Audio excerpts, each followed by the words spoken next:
महाराष्ट्र साखर कामगार प्रतिनिधी मंडळाचे कार्यकर्ता मार्गदर्शन शिबिर कोल्हापूर जिल्ह्यातील पन्हाळा येथे नुकतेच पार पडले.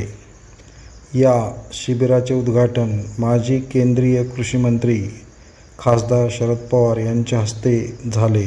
यावेळी माजी अर्थमंत्री आमदार जयंतराव पाटील, माजी सहकार मंत्री बाळासाहेब पाटील, पृथ्वीराज जाचक, गणपतराव पाटील, उपाध्यक्ष अशोक बिराजदार, नितीन बनकर, डी.एम.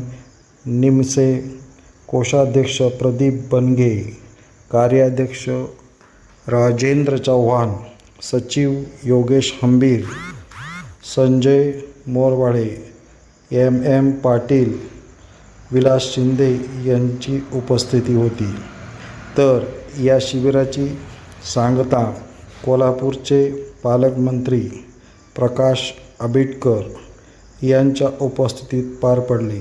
यावेळी साखर कामगार प्रतिनिधी मंडळाचे अध्यक्ष तात्यासाहेब काळे यांनी कामगारांच्या 10% पगारवाढीचा शासनादेश व्हावा, तसेच कामगारांशी निगडीत सर्व प्रश्नांची सोडवणूक व्हावी ही आग्रही भूमिका त्यावेळी मांडली.